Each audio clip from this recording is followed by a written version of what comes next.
Hopefully everyone's doing well. My name is William. I'm representing Peachtree Property Management, where we invest in fix and hold rental properties located in B, C, and D class communities.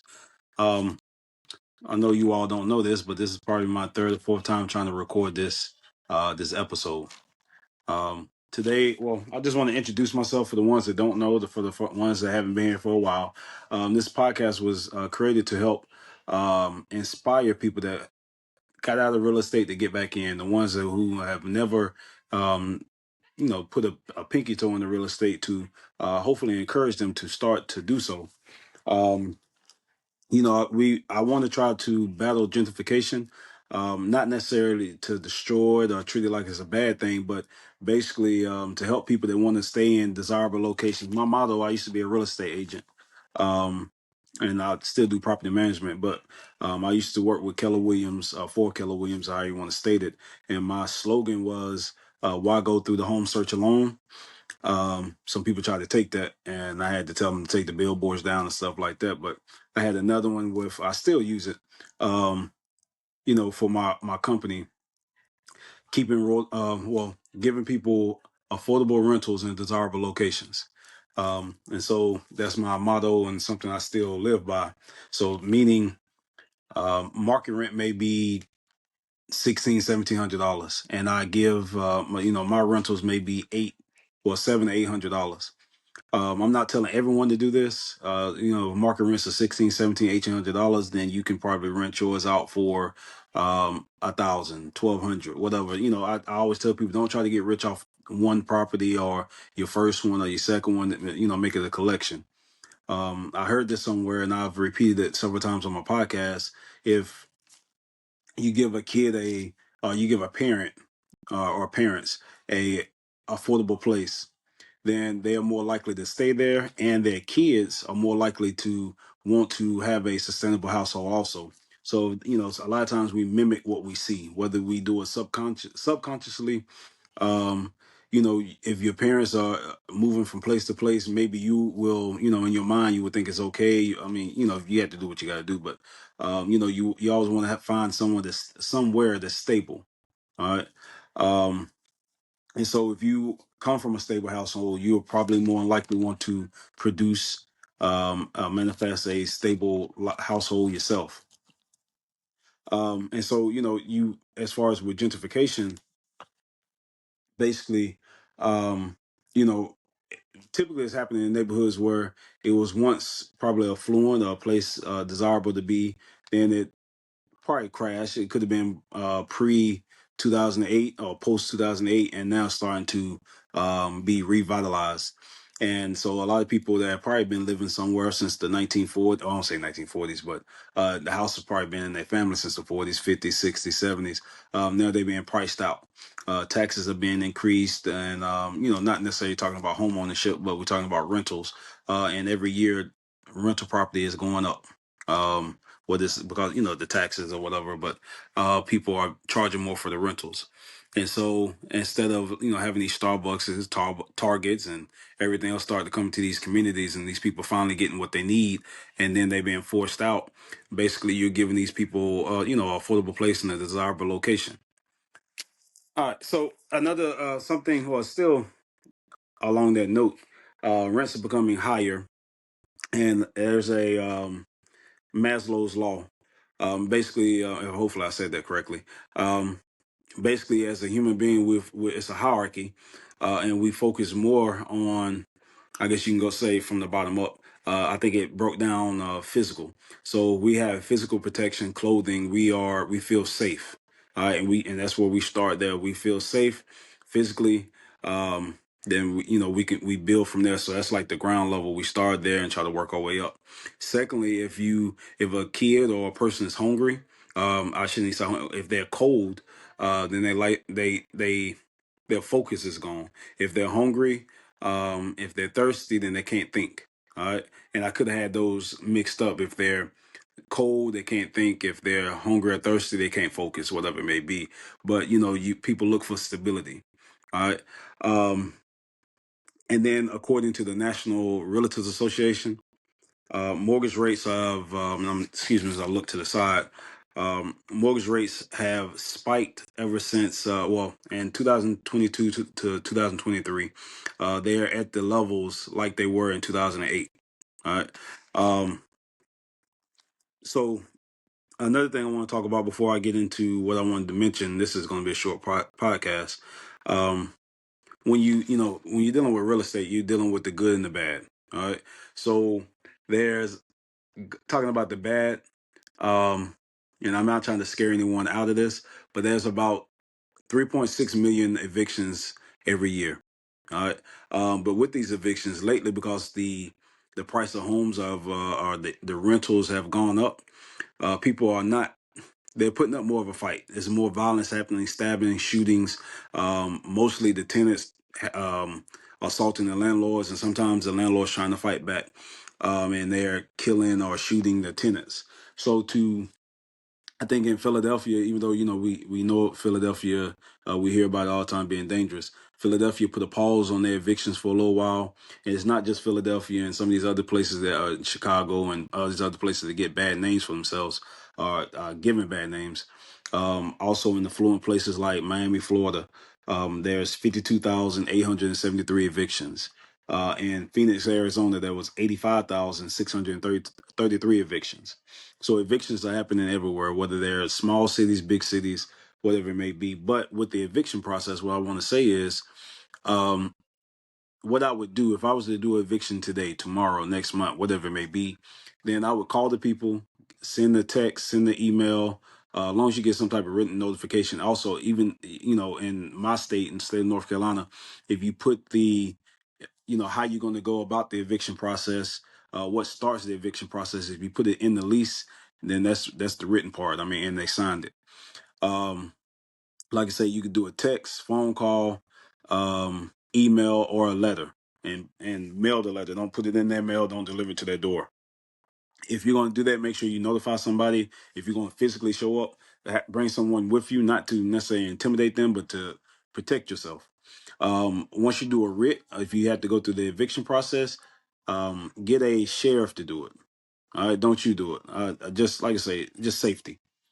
Um, all right, so to get into what I was going to talk about, there's between the Gen Y, Gen X, and Gen Y is just in case you don't know, I know a lot of people don't deal with different generational things, but the Gen Y are the millennials. So between Gen Y and Gen Z, there's about 9 million homes that are short. No, there's a 9 million people difference, or persons, how you want to say it, difference in the population between Gen Y and Gen X. So there's about 9 million more Gen Y um, people than there is Gen X. So with that total, all right, with all the Gen Y, Gen Xers, there's about 4 million homes that we're short. All right. And so you and I as individuals, we're not competing against the big time developers, because the big time developers have pivoted. They're now going from working on what I'm gonna call the bandos, trap houses, abandoned houses, the houses that are boarded up, the houses that are on the demolition list. They don't necessarily deal with those anymore. They're buying land. All right. And so this land that they're buying is they could build the house from the ground up, and that justifies the higher rents. You and I can possibly buy these bandos, and right now the I don't want to call them bandos. That sounds kind of bad, but we'll say the houses on the demolition list, the houses that are sitting vacant, boarded up, whatever it may be. um, those people that own it, they're trying to sell it. They're trying to sell a dilapidated house for 80,000 to 100. Is only one room has a floor.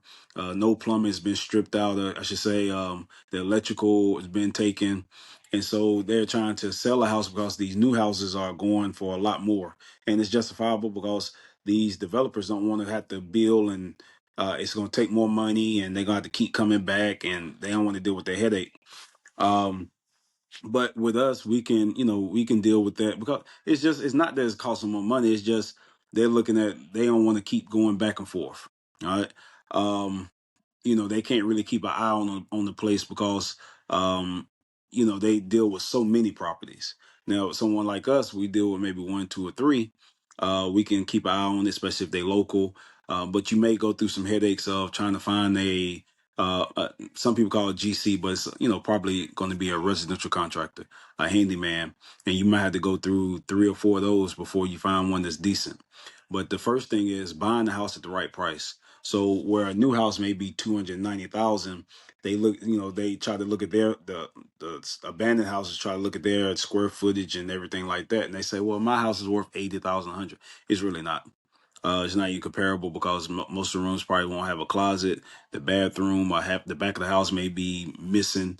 Um, so the houses, we have to either slow it up or actually come with better offers. A lot of people are probably overspending, and it's still driving up the market. We have to be more realistic, more reasonable. And so, buying the houses at the right price, fixing them up at the right price, and then renting them out at the right price. You don't have to go sky high. But you want to make sure you're not going to lose money, lose your shirt, and all that other stuff. But one of the things I wanted to mention was, that everyone talks about the greatest generational, great wealth transfer that's going to happen. Well, we have to realize, we're doing the baby boomers. What happened was, in the 70s and 80s when they become adults and they were, how you want to say it, when they were working, I don't want to say from up north and out west, but all over, you could probably um, find a factory job. Factory jobs are pretty much left, but the factory jobs are paying 35, 45. I've seen $50 an hour when I've done my research and watched older videos. And the houses were, they cost 30,000. Interest rates, don't get me wrong, were probably anywhere from 12% to 21, 22%. But some people are paying 300, some people paying six, some people paying $700 for a home that's now probably, or the square footage of a home that's probably 290, 300, 310 now. And people are only making maybe 15, $18 an hour, typically max on these factory jobs. Um, so the likelihood of them being able to afford a house is real low compared to what it used to be. And so with these baby boomers, I'm not trying to speak negative. I'm just trying to talk about some things I've heard other people and then what inspired me to talk about or make this podcast. I've heard other people on podcasts and things like that say the same thing I was saying, and I realized I never spoken on this before. Um, because it can be a sensitive topic. But with the silent generation and the generation before them, they bought land, they worked hard for the land, and they allowed their kids to live on it. And their kids maybe went out and bought land, took care of things, tried to grow things. But then you get to the baby boomers, they were almost like, I got mine. I don't want to, I don't want to sound negative, but it is kind of negative. Where you may have 10 acres that a silent generation owned, gave it to the baby boomers, and the baby boomers they put a single wide, double wide, modular manufactured home. Not knocking none of those. They put some probably built stick built homes, and they built those on the properties, but then they still didn't go out and buy more land somewhere else. And so right now, some of these big time companies, I told you they buy on property, who you think they're buying it from. So I don't think the transfer is going to be as big as what people think. Also, the generation X, generation Y, trying to buy these properties or trying to buy a house, or even if they try to get a manufactured home, it's still hard. All right. And some of the land is probably now being fully occupied. And so now that you got this, they trying to, their parents didn't go out and buy land, so they have nowhere to put their manufactured home, modular home, a stick built home, whatever it may be. And now to go out and buy land is going to cost them an arm and a leg. They probably can't get a personal loan or a non-secured loan like maybe the baby boomers. I always talk about back then you had these what they call no doc loans, and these no doc loans, these people were probably able to go out and get a property, get a house, get land, and not even really have a job that paid that well, but because they signed it, because they were breathing, because they could show that they were a United States citizen, they got the land, they got the house without being second guessed. Um, and so we I think that's where we went wrong as a society in the United States, in America, North America, or how you want to say it. We got complacent, and then we let greed take over. So companies started charging more for their material, started paying less. Some of these companies went out to other countries And so then, people had to start selling for, I know in North Carolina, I think minimum wage is still 7.50, 7.25. And so you start selling for minimum wage, and that, it went up. I think when I first started working, I think minimum wage was $6, anywhere from $6 to 6.50. And so, being able to buy things is not as easy as it once was. People may say we're making more money as a total somehow. I don't understand how, but you know, the price of things are quadrupled. So it's harder. I understand the great wealth transfer, but it's not going to be as big as what a lot of people feel. And then a lot of people, just being honest with you, during the baby boomers, even though their parents may have given them stuff, um, they still, it's almost like, I'm gonna get mine. I'm in here for me, whatever it may be. And they probably gonna sell a lot of that stuff. I'm just gonna be honest. Or you had the baby boomers probably had 10, 11, 12 other siblings. They moved back to that land. Now that land has to be divided. Maybe not all 10 moved back. Some of them passed away, whatever. Say 5 or 6 moved back. That 10 acres is now split. Um, 5 other ways. Maybe the silent generation, they still alive. I think silent generation may be late 70s, 80s, and 90s.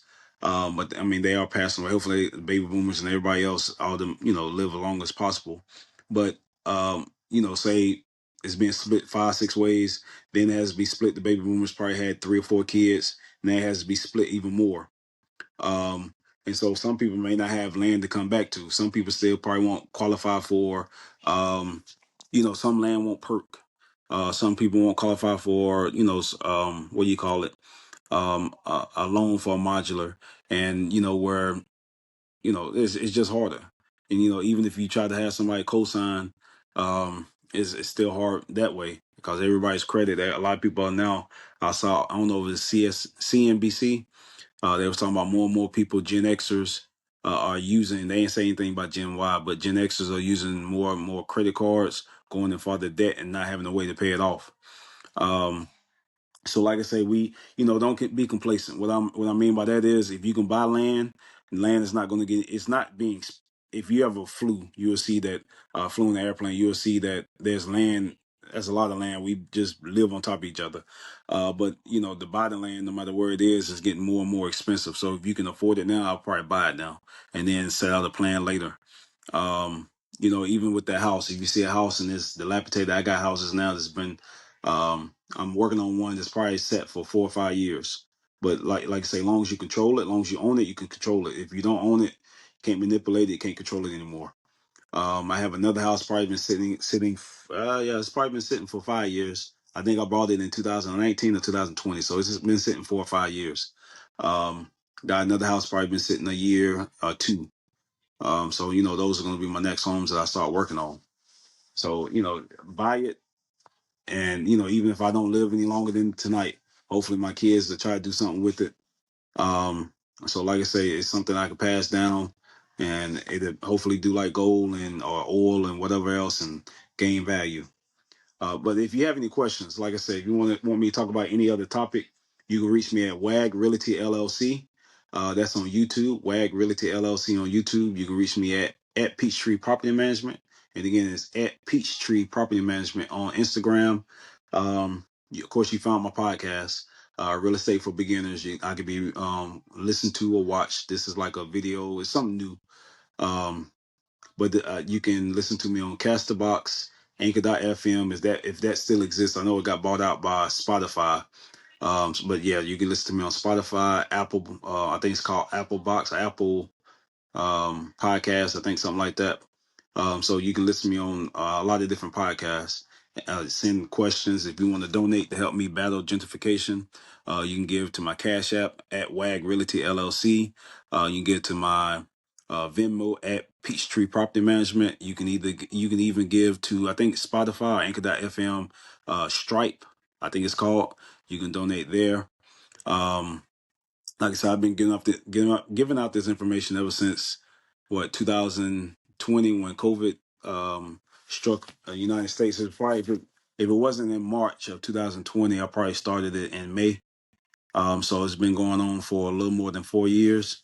You can go back and listen to all my other podcasts, all my information, my videos, my podcasts, my social media sites. You can also reach me on Facebook, WAG Realty. That's WAG Realty LLC of North Carolina. So if you want to look there and stuff like that, I've been doing it for a while. So if you want to learn anything, I started way before COVID, probably 2010. But a lot of my information, if not all my information, I've given out for free. All right. Not trying to necessarily, not trying to get rich at all, trying to inspire, trying to motivate to help, our fellow brethren out, fellow sister, and how you want to call it also, just to make society better. But like I say, I'm not going to turn down any money if somebody wants to help. I'm giving out affordable rentals right now. I'm working on a property. I fixed it up. It's going to be 3 bedrooms, 2 baths, has a laundry room. And front porch, fixed the back steps, blah blah blah. All new windows, I think nine to 10 new windows. Brand new, all electrical, all plumbing, all walls, insulation, everything. Put in no shortcuts. Has a crawl space, so put in vapor barriers. Fixed the roof. It's a metal roof, cool sealed it. Done all this stuff to it, and like I say, 3 beds, 2 baths. Going to rent it out for I think 1,100 if they want me to mow or I want me to hire somebody to mow. I think anywhere from 1,150 to 1,200. The average rent in that area is, I think, for a 2 bedroom 1 bath is close to 1,400.